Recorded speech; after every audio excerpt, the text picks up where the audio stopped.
Let's be honest, developer Petroglyph Games could probably have whacked a coat of paint on Command & Conquer Tiberian Dawn, and a lot of people would have been happy at that. What they instead did was completely reskin the entire game and its sequel, Red Alert, and make a range of changes to many of its existing systems that improve everything from performance and audio to gameplay and mechanics. The result is the Command & Conquer Remastered collection, a chance for anyone who missed the seminal classic, and I'd wager there are a few, to experience it, as well as serving up a big old bowl of nostalgia soup to those of us who played it back in the 90s. What's perhaps most surprising is how well it stands up now. The highly improved visuals and animations add a wonderful sheen to the action, and you can switch back and forth between them with the tap of the spacebar, or whichever button you map it to. There's something oddly comforting about playing in the old resolution, but you'll wonder how you ever really managed. The new skin is detailed and colourful, the animation's much smoother and, well, existent. Ironically, one of the greatest achievements here was exercising restraint, identifying what needed improvement and only fixing what was considered broken. Often revered as the grandparent of the RTS genre, Command & Conquer depicts a world where the Global Defense Initiative, GDI, is locked in a state of perpetual war with the Brotherhood of Nod, a pseudo-religious military outfit led by overly theatrical terrorists with names like Cain and Seth. Mission briefings and cutscenes often used real actors overlaid onto CGI backgrounds, and while it's incredibly hammy, it was also cutting-edge gaming technology 2.5 decades ago. While these cutscenes have been tidied up and are now presented at a higher resolution and frame rate, they're still pretty awful.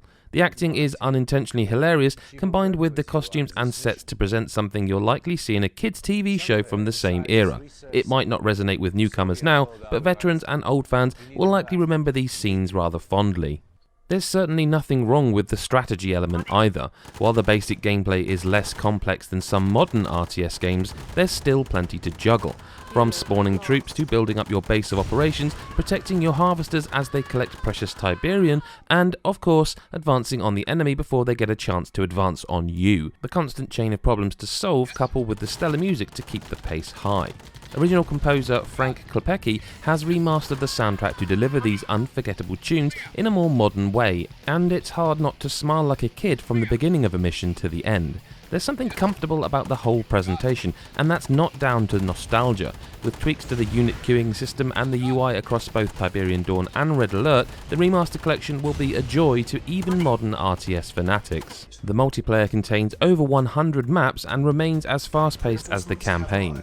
The big difference, of course, is that human players tend to be way craftier than AI, and I always found the multiplayer to be a much more defensive game. In the campaign, as long as you have Tiberium to produce units, you can keep hurling them at the enemy. But in multiplayer, a canny opponent will force you to spend time and resources on defences instead of troops and artillery. Bundling both games together is a masterstroke though, and one that delivers a huge amount of content to gamers. Undeniably distinguished in its comparative old age, this series is responsible for an entire genre. This collection acknowledges that, treating the originals with nothing but respect and bringing them to a new generation of players who may have heard of them, but have not actually ever had the chance to play them. By modern standards, they're far from perfect. But if not for the games in this collection, the modern standards wouldn't exist. Hi, Adam from God is a Geek here. Hope you enjoyed our review of Command & Conquer Remastered. If you did, make sure you hit the big subscribe button and the bell so you don't miss a notification when our next video goes live. Give us a thumbs up, and if you've played this, tell us what you think of it too. Thank you so much for watching, and we'll see you in the next video. Bye bye for now.